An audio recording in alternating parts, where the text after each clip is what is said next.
Assalamualaikum warahmatullahi wabarakatuh. Sahabat Dokter Tifa, dimanapun Anda berada.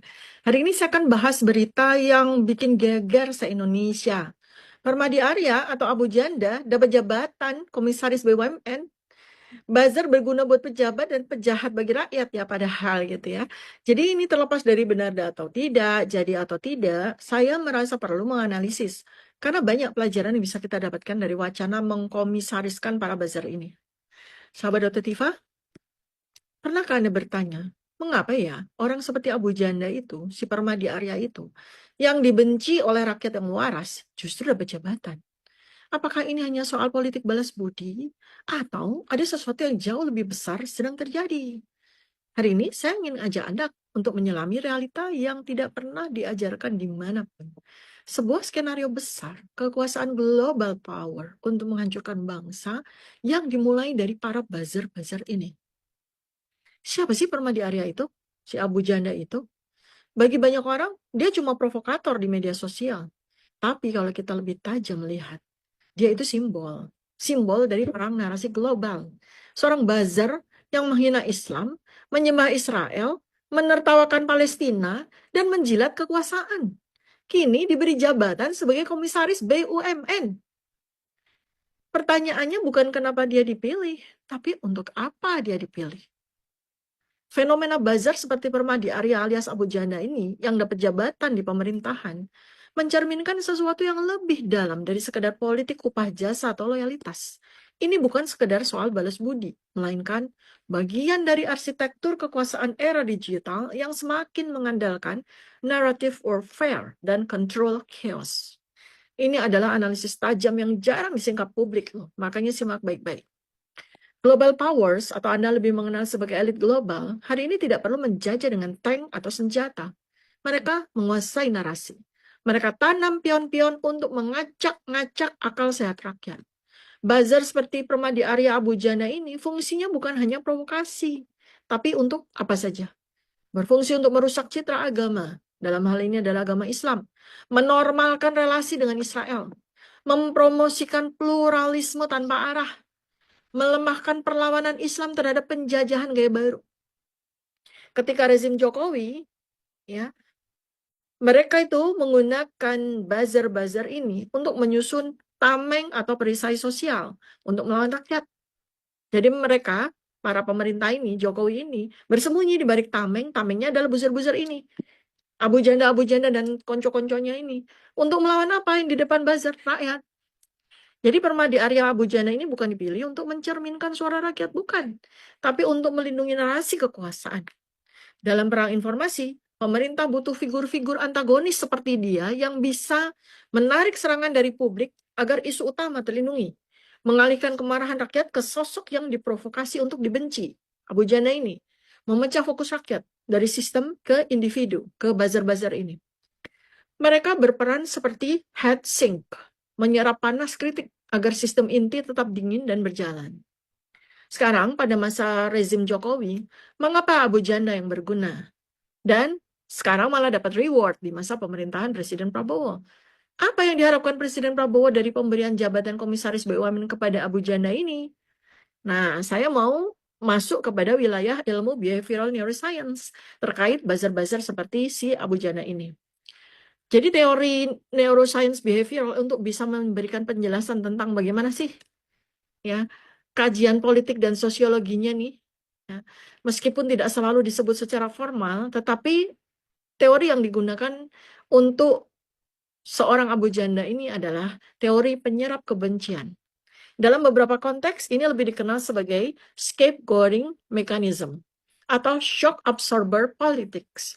Yakni ketika seseorang atau sekelompok orang dibiarkan atau bahkan sengaja ditempatkan untuk menjadi sasaran kebencian publik guna melindungi figur utama atau struktur kekuasaan.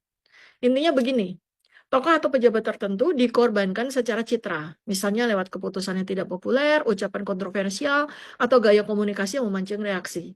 Anda langsung ingat pada beberapa orang yang begitu kan di struktur pemerintahan rezim Jokowi kemarin kan. Apa yang menjadi tujuan mereka? Tujuan mereka agar emosi negatif publik tersalurkan pada sosok tersebut, bukan kepada institusi utamanya seperti presiden, partai penguasa, atau struktur kekuasaan yang lebih besar. Dalam sistem ini, tokoh tersebut bisa jadi sadar akan perannya atau tidak sadar, tapi dibiarkan berperan demikian. Contoh nyatanya, ada menteri-menteri kontroversial yang selalu membuat pernyataan-pernyataan yang tidak populer.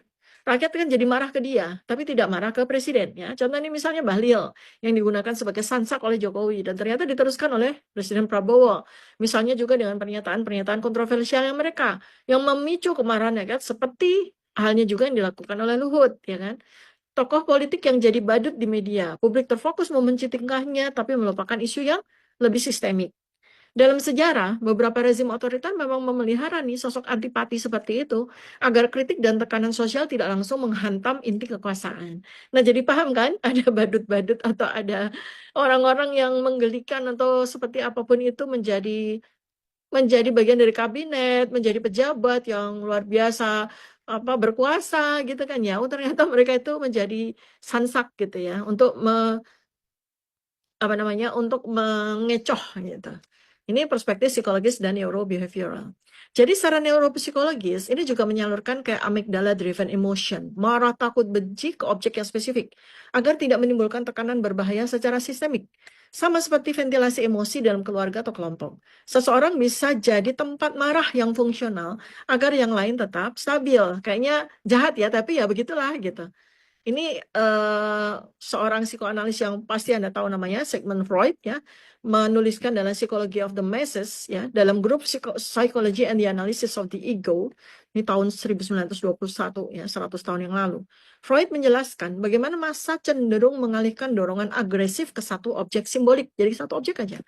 Kaitannya, pemimpin atau tokoh tertentu bisa dijadikan objek proyeksi kebencian kolektif agar sistem secara keseluruhan tetap stabil. Dalam dunia politik modern, tak semua wajah yang dibenci itu benar-benar berkuasa. Kadang mereka cuma topeng, diperlihatkan ke publik agar amarah punya tempat mendarat. Dan mereka pasti akan melakukan hal-hal yang konyol gitu ya. Seperti beberapa bulan ini kan Anda tahu kan, klon-klon badut-badut gitu, influencer apapun itu yang terkenal kontroversial itu dijadikan pejabat. Itu adalah tempatnya untuk dibenci gitu ya. Dalam kerangka konsepnya Freud, massa membutuhkan katarsis, ya, dorongan agresif kolektif yang terpendam karena ketidakberdayaan mencari objek proyeksi. Maka muncullah sosok-sosok yang diposisikan, sadar atau tidak, sebagai tempat pelampiasan. Menteri yang nyeleneh, juru bicara kontroversial, tokoh publik yang mudah dibenci, kayak gitu-gitu tuh. Nah, langsung inget ya, langsung inget siapa-siapa gitu. Dan ini bukan sekedar pelampiasan psikologis. Karena dalam perspektifnya Gramsci, ini adalah strategi hegemonik. Kekuasaan yang cerdas tahu bahwa agar dominansi tetap langgeng, perlu ada bentuk persetujuan palsu dari rakyat. Seolah sistem masih bisa dikritik, seolah rakyat masih punya suara. Maka dihadirkan tokoh-tokoh penyerap kebencian ini yang menjadi representasi dari musuh yang terlihat, agar kekuasaan yang tak terlihat tetap selamat. Dengan cara ini, massa merasa telah melawan, padahal hanya sedang diarahkan. Amarah dibakar, tapi bukan untuk revolusi, melainkan untuk ventilasi yang dijaga. Jadi Abu Janda Permadi Arya ini ya bukan sekedar tokoh, tapi simbol kekebalan dari akibat. Pesannya bukan hanya kepada kawan, tapi kepada lawan dan rakyat yang luas. Kami bisa mengangkat siapapun, bahkan yang paling kalian benci sekalipun, dan kalian gak akan bisa bikin apa-apa, gitu kan? Ini semacam operasi psikologis, menanamkan rasa frustrasi massal bahwa keadilan tidak relevan, bahwa perjuangan itu sia-sia. Kenapa Buzzer malah jadi komisaris kan gitu ya. Nah, jika rakyat terus-menerus melihat orang salah diberi kekuasaan, mereka akan cenderung satu ketika nanti akan menyerah. Dan itulah kemenangan penguasa. Apathetic population is easier to govern. Jadi massa atau rakyat yang udah putus asa itu kan lebih mudah untuk diurusin, lebih mudah untuk diperintah gitu. Sekarang bagaimana dengan Presiden Prabowo? Kok malah pada masanya beliau ngasih jabatan kepada buzzer yang kita benci semua nih gitu. Presiden Prabowo nasionalis kan? Iya. Tapi kenapa dia tetap pelihara warisan politik narasi Jokowi buzzer beracun ini gitu? Ini kan pertanyaan besar. Apakah Prabowo sedang main cantik agar tidak langsung dicap musuh oleh global power? Karena kita tahu si Parmadi Arya ini kan peliharaannya global power sebetulnya. Atau memang dia bagian dari kompromi besar untuk menjadi pemimpin boneka berikutnya. Nah, tentu saja kita nggak pengen kan Presiden Prabowo sekali lagi akan jadi pemimpin boneka seperti yang kemarin, nggak mau kan ya. Tapi masalahnya kita sekarang nggak bisa lagi naif. Ini bukan soal Permadi Arya Akasi Abu Janda itu. Ini soal sistem. Soal rencana jangka panjang ya untuk menghapus agama, menghancurkan keluarga, melemahkan negara lewat media, lewat narasi, lewat buzzer.